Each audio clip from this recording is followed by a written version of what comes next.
여러분, 혹시 최근에 당뇨나 당뇨 전 단계 진단을 받으셨나요? 당화혈색소 수치 기준으로 7점대나 8점대가 나왔다면 오늘 영상 끝까지 꼭 보셔야 합니다. 왜냐하면 제가 지난 25년간 내분비내과 전문의로 일하면서 수천 명의 당뇨 환자분들을 진료하면서 발견한 놀라운 사실을 오늘 여러분께 모두 공개할 예정이기 때문입니다. 실제로 지난해 제 환자 중 한 분은 당화혈색소가 8.3이었는데 오늘 제가 말씀드릴 방법을 딱 3개월만 실천하셨습니다. 그 결과가 어떻게 됐을까요? 5.7까지 떨어졌습니다. 정상 범위로 완전히 돌아온 거죠. 그런데 여기서 중요한 건 이 환자분이 특별한 약을 쓰거나 비싼 치료를 받은 게 아니라는 겁니다. 오늘 제가 알려드릴 5가지 방법만 정확하게 지키셨어요. 그리고 이 방법들은 여러분도 당장 오늘부터 집에서 실천할 수 있는 것들입니다. 자, 그럼 본격적으로 시작하기 전에 한 가지만 여쭤볼게요. 혹시 지금 이 순간에도 여러분의 혈관 안에서는 당이 혈관벽을 공격하고 있다는 사실 알고 계셨나요? 자, 먼저 당화혈색소가 정확히 뭔지부터 이해하셔야 합니다. 많은 분들이 이걸 그냥 숫자로만 생각하시는데 사실은 여러분의 생명과 직결된 아주 중요한 지표거든요. 당화혈색소는 영어로 HbA1c라고 합니다. 쉽게 말씀드리면 지난 3개월 동안 여러분의 혈액 속에 포도당이 얼마나 많았는지를 보여주는 평균 수치입니다. 마치 3개월간의 성적표 같은 거예요. 그런데 왜 3개월일까요? 이건 우리 몸의 적혈구 수명과 관련이 있습니다. 적혈구는 보통 120일, 그러니까 약 4개월 정도 살거든요. 그래서 지난 2개월에서 3개월간의 평균 혈당 상태를 정확하게 보여줄 수 있는 겁니다. 여기서 잠깐 정말 중요한 얘기를 하나 하고 넘어가야겠어요. 제가 환자분들한테 항상 강조하는 건데요. 공복혈당만 보고 안심하시면 절대 안 됩니다. 왜냐하면 공복혈당은 그날 아침 상태만 보여주는 거지만 당화혈색소는 여러분이 식사 후에 혈당이 얼마나 올라갔는지, 밤에 자는 동안은 어땠는지 이 모든 걸 다 반영하거든요. 실제로 2020년 대한당뇨병학회에서 발표한 팩트시트를 보면 우리나라 당뇨병 환자가 600만 명이 넘습니다. 그런데 더 충격적인 건 당뇨병 전 단계 인구가 1,500만 명이라는 거예요. 대한민국 성인 3명 중 1명이 당뇨 위험군인 겁니다. 그럼 당화혈색소 수치는 어떻게 봐야 할까요? 정상은 5.7 미만입니다. 5.7부터 6.4까지는 당뇨병 전 단계, 그리고 6.5 이상이면 당뇨병으로 진단됩니다. 근데 여기서 많은 분들이 착각하시는 게 있어요. 6점 초반이면 괜찮다고 생각하시는 분들이 많은데 절대 그렇지 않습니다. 당화혈색소가 6.0에서 6.5 사이인 사람들도 이미 심혈관 질환 위험이 정상인보다 훨씬 높습니다. 자, 그럼 당화혈색소가 높으면 우리 몸에 어떤 일이 벌어질까요?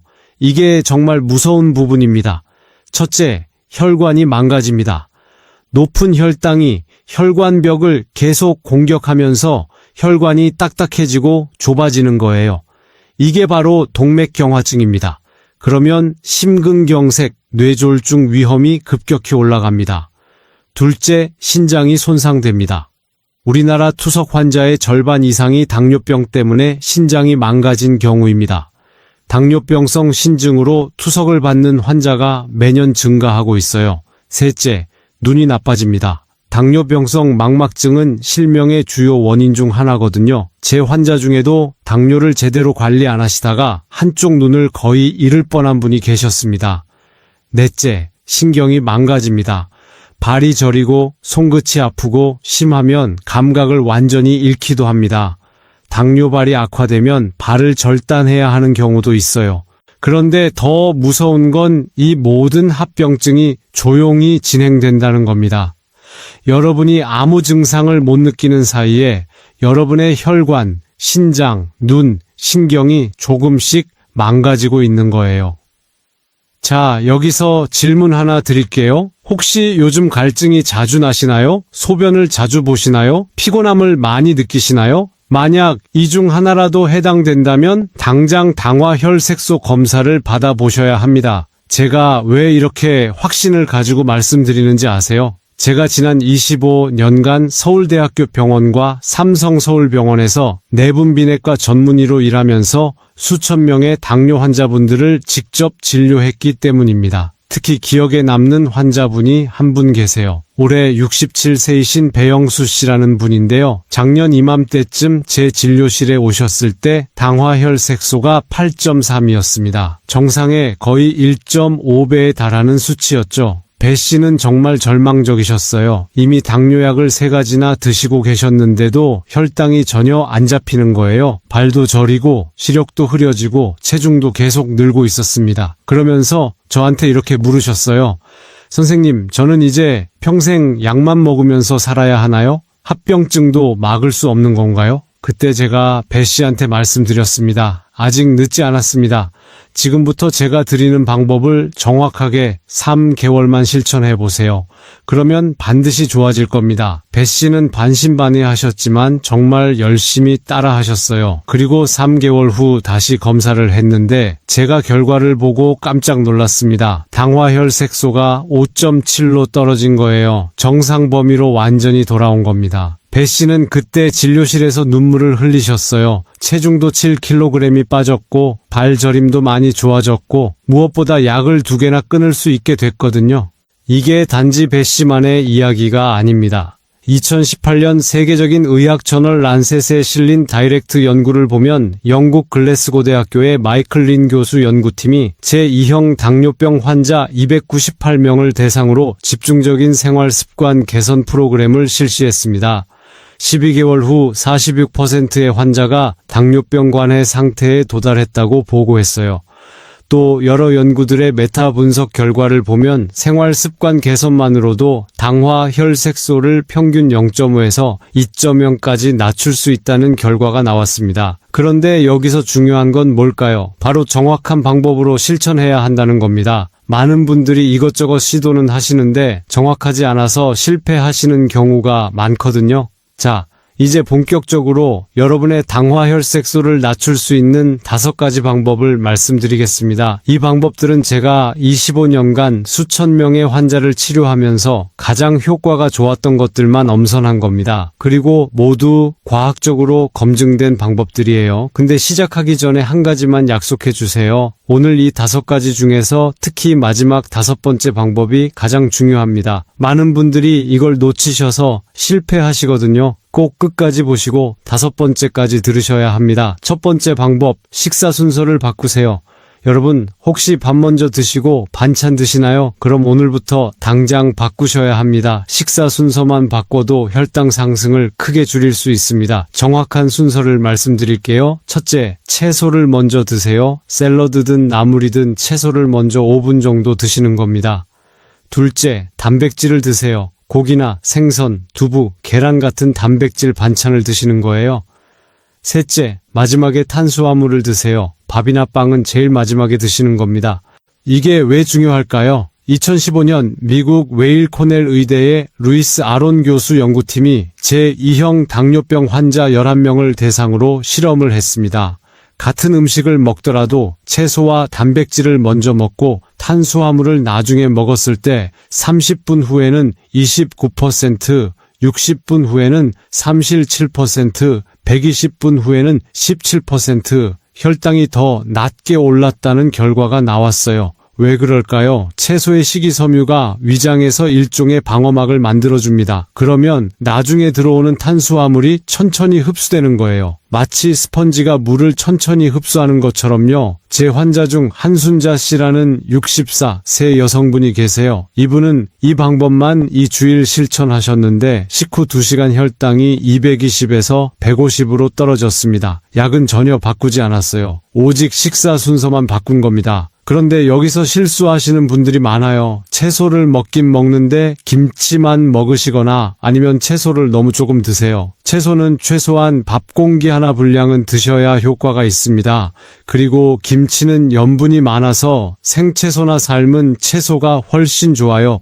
두 번째 방법, 식후 10분 걷기를 하세요. 밥 먹고 바로 눕거나 앉아 계시나요? 그럼 혈당이 급격히 올라갑니다. 식후 딱 10분만 걸으세요. 집 안에서 천천히 걸어도 괜찮아요. 여러 연구들에서 식후 걷기의 효과가 입증됐습니다. 식사 후 30분에서 1시간 사이에 혈당이 가장 많이 올라갑니다. 이때 근육을 움직이면 근육이 포도당을 에너지로 사용하면서 혈당이 빠르게 떨어지는 거예요. 마치 혈액 속의 당을 근육이 청소기처럼 빨아들이는 겁니다. 제 환자 정철수 씨는 69세 남성분인데요. 매 식사 후 10분씩 걷기를 3개월 실천하신 결과 당화혈색소가 7.8에서 6.5로 떨어졌습니다. 다른 건 아무것도 안 바꾸고 이것만 추가하신 거예요. 근데 여기서 주의할 점이 있습니다. 너무 빠르게 걸으시면 안 됩니다. 숨이 약간 찰 정도로 편하게 걸으세요. 그리고 만약 무릎이 안 좋으시면 제자리 걷기나 팔 운동만 하셔도 효과가 있어요. 세 번째 방법, 물을 충분히 마시세요. 여러분, 하루에 물을 얼마나 드시나요? 커피나 차 말고 순수한 물 말입니다. 하루에 최소 1.5리터에서 2리터는 드셔야 합니다. 연구들을 보면 물 섭취량이 적은 사람들이 당뇨병 발병 위험이 더 높았습니다. 왜 물이 중요할까요? 첫째, 물을 충분히 마시면 혈액이 묽어지면서 혈당 농도가 자연스럽게 낮아집니다. 둘째, 신장이 소변을 통해 과도한 당을 배출하는데 이때 물이 필요합니다. 셋째, 탈수 상태가 되면 스트레스 호르몬이 나오면서 오히려 혈당이 올라가거든요. 그런데 여기서 중요한 게 뭔지 아세요? 물을 마시는 타이밍입니다. 식사 30분 전에 물 한 잔, 식사 2시간 후에 물 한 잔, 이렇게 나눠 드시는 게 가장 좋아요. 식사 직전이나 식사 중에 물을 너무 많이 마시면 소화액이 희석돼서 소화가 잘 안 될 수 있거든요. 제 환자 중 문영희 씨라는 분은 62세 여성분인데 물 마시기를 생활화하신 후 2개월 만에 공복 혈당이 145에서 110으로 떨어졌습니다. 이분은 전에 하루에 물을 거의 안 드셨는데 타이머를 맞춰놓고 2시간마다 물 한 잔씩 마시는 습관을 들이셨어요. 네 번째 방법, 수면을 개선하세요. 여러분 혹시 잠을 잘 못 주무시나요? 밤에 자주 깨시나요? 그럼 혈당 관리가 정말 어렵습니다. 수면 부족은 당뇨의 적입니다. 연구들을 보면 수면이 부족한 사람들의 인슐린 감수성이 크게 떨어졌습니다. 왜 그럴까요? 잠을 못 자면 스트레스 호르몬인 코르티솔이 증가합니다. 코르티솔은 간에서 포도당을 만들어내는 걸 촉진해요. 그래서 아침에 일어났을 때 공복 혈당이 높게 나오는 겁니다. 그럼 어떻게 해야 할까요? 첫째, 매일 같은 시간에 주무세요. 밤 11시면 11시 정해진 시간에 잠자리에 드는 습관을 들이는 게 중요해요. 둘째, 저녁 8시 이후에는 카페인을 피하세요. 커피는 물론이고 녹차, 홍차도 마찬가지입니다. 셋째, 자기 1시간 전에는 스마트폰을 내려놓으세요. 블루라이트가 멜라토닌 분비를 방해하거든요. 제 환자 유민수 씨는 65세 남성분인데 불면증 때문에 고생하셨어요. 당화혈색소가 7.5였는데 수면 개선만으로 6.8까지 떨어졌습니다. 이분은 수면 클리닉에서 상담도 받으시고 저녁 산책도 하시고 침실 환경도 완전히 바꾸셨어요. 자, 여기까지가 네 번째 방법입니다. 그런데 말씀드렸잖아요. 다섯 번째가 가장 중요하다고요. 지금부터 나오는 다섯 번째 방법을 놓치시면 앞에 네 가지도 효과가 반감됩니다. 집중해 주세요. 다섯 번째 방법, 스트레스를 관리하세요. 여러분, 화가 나거나 스트레스를 받으면 혈당이 올라간다는 거 아시나요? 실제로 스트레스는 당뇨의 숨은적입니다. 연구들을 보면 만성적으로 스트레스를 받는 사람들이 당뇨병에 걸릴 확률이 훨씬 높았습니다. 왜 그럴까요? 스트레스를 받으면 우리 몸은 코르티솔과 아드레날린을 분비합니다. 이 호르몬들은 간에서 포도당을 혈액으로 내보내도록 신호를 보내요. 원시 시대에는 스트레스 상황에서 도망가거나 싸우려면 에너지가 필요했으니까요. 하지만 현대인은 스트레스를 받아도 육체적으로 활동하지 않잖아요. 그러니 혈액 속에 당만 쌓이는 겁니다. 그럼 어떻게 스트레스를 관리해야 할까요? 제가 환자분들께 꼭 추천하는 방법이 세 가지 있습니다. 첫째, 하루 10분 명상이나 심호흡을 하세요. 아침에 일어나자마자 조용히 앉아서 깊게 숨을 들이마시고 천천히 내쉬는 겁니다. 연구들에 따르면 마음챙김 명상이 당화혈색소를 낮추는 데 도움이 된다고 해요.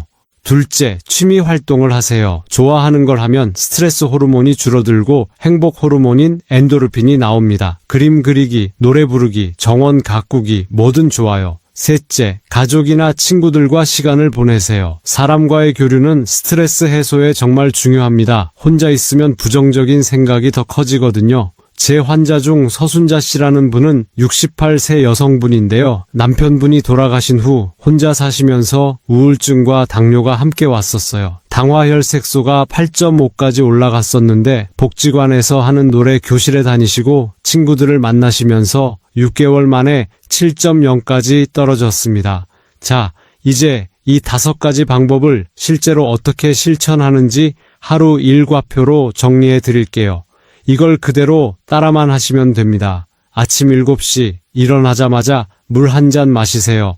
그리고 10분간 가볍게 스트레칭 하거나 명상을 하세요. 아침 8시 아침 식사 30분 전에 물 한 잔 더 마시세요. 아침 8시 30분 식사를 시작합니다. 채소 먼저, 단백질 다음 탄수화물은 마지막입니다. 천천히 꼭꼭 씹어 드세요. 아침 9시 식사 후 10분 걷기를 하세요. 집 안에서 걸어도 괜찮아요. 오전 11시 물 한 잔 마시세요. 낮 12시 점심 식사 전 물 한 잔 마시세요. 낮 12시 30분 점심 식사를 합니다. 역시 채소, 단백질, 탄수화물 순서로요. 오후 1시 식후 10분 걷기를 하세요. 오후 3시 물 한 잔과 함께 가벼운 간식을 드세요. 견과류 한 줌이나 과일 조금이 좋아요. 오후 5시 물 한 잔 마시세요. 저녁 6시 저녁 식사 전 물 한 잔 마시세요. 저녁 6시 30분 저녁 식사를 합니다. 채소, 단백질, 탄수화물 순서입니다. 저녁 7시 식후 10분 걷기를 하세요. 아니면 가벼운 산책을 나가셔도 좋아요. 저녁 9시 하루를 정리하면서 좋았던 일 3가지를 떠올려 보세요. 스트레스 관리에 도움이 됩니다. 밤 10시 스마트폰을 내려놓고 책을 읽거나 편안한 음악을 들으세요. 밤 11시 잠자리에 드세요. 이렇게 규칙적인 생활을 3개월만 하시면 분명 변화가 있을 겁니다. 그런데 여기서 몇 가지 주의사항을 말씀드려야겠어요. 첫째, 이미 당뇨약을 드시고 계신 분들은 절대 임의로 약을 끊으시면 안 됩니다. 생활 습관 개선은 약물 치료와 병행하는 겁니다. 혈당이 좋아지면 주치의 선생님과 상의해서 약을 줄이는 거예요. 둘째, 저혈당 증상을 조심하세요. 만약 운동 중에 어지럽거나 식은땀이 나거나 손이 떨리면 즉시 쉬고 사탕이나 주스를 드세요. 저혈당은 고혈당보다 더 위험할 수 있어요. 셋째, 발 관리를 꼭 하세요. 당뇨가 있으면 발에 상처가 나도 잘 낫지 않습니다. 매일 발을 씻고 보습제를 바르세요. 그리고 상처가 없는지 확인하세요. 넷째, 정기검진을 꼭 받으세요. 3개월에 한 번은 당화혈색소 검사를 하시고 1년에 한 번은 눈 검사와 신장기능 검사를 받으세요. 그리고 추가로 도움이 되는 팁 몇 가지 더 드릴게요. 식이섬유가 풍부한 음식을 드세요. 현미, 귀리, 통밀빵, 채소, 해조류가 좋아요. 식이섬유는 혈당을 천천히 올리고 포만감도 줘서 과식을 막아줍니다. 오메가3 지방산이 풍부한 음식을 드세요. 등푸른 생선, 호두, 들기름이 좋아요. 오메가3가 인슐린 저항성을 개선한다는 연구 결과들이 있습니다. 흰 쌀밥보다는 잡곡밥을 드세요. 백미는 혈당을 빠르게 올리지만 현미, 보리, 콩 같은 잡곡은 천천히 올립니다. 과일은 식사 사이에 간식으로 드시고 한 번에 너무 많이 드시지 마세요. 과일에도 당이 있거든요. 사과방에나 귤 1개 정도가 적당해요. 술은 가급적 피하세요. 알코올은 간에서 포도당 생산을 방해하면서 저혈당을 일으킬 수 있고 동시에 칼로리가 높아서 체중 증가의 원인이 됩니다. 자, 여러분, 오늘 제가 말씀드린 5가지 방법을 다시 정리해 볼까요? 첫째, 식사 순서를 바꾸세요. 채소, 단백질, 탄수화물 순서입니다. 둘째, 식후 10분 걷기를 하세요.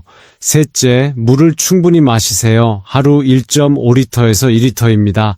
넷째, 수면을 개선하세요. 매일 같은 시간에 7시간에서 8시간 주무세요.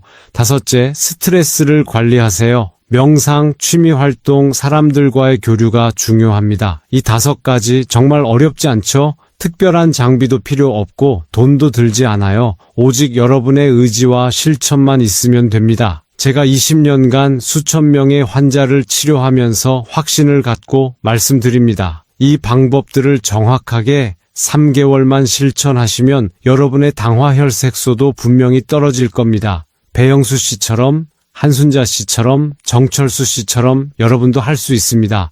당뇨는 관리하는 병입니다. 포기하는 순간 합병증이 찾아오지만 꾸준히 관리하면 얼마든지 정상적인 생활을 할 수 있어요. 오늘부터 시작하세요. 내일부터가 아니라 오늘 저녁 식사부터 바로 시작하세요. 채소를 먼저 드시고 식후에 10분 걸으세요. 그리고 물을 마시세요. 그리고 혼자 하시기 어려우시면 가족에게 도움을 요청하세요. 같이 걷고 같이 건강한 식사를 하면 훨씬 수월합니다. 여러분의 건강은 여러분만의 것이 아니라 사랑하는 가족의 행복이기도 하니까요. 3개월 후 다시 당화혈색소 검사를 받아보세요. 분명 좋은 결과가 있을 겁니다. 그때 댓글로 꼭 알려주세요. 여러분의 성공 스토리가 다른 분들에게도 큰 힘이 될 테니까요. 오늘 영상이 도움이 되셨다면 좋아요 버튼 꼭 눌러주시고요. 구독과 알림 설정도 해주세요. 다음 영상에서는 당뇨의 좋은 음식과 나쁜 음식을 정확하게 구분해서 알려드리겠습니다. 그리고 실제로 제가 환자분들께 드리는 식단표도 공개할 예정이니 꼭 기대해주세요. 여러분의 건강한 노후를 진심으로 응원합니다. 오늘도 건강하세요. 감사합니다.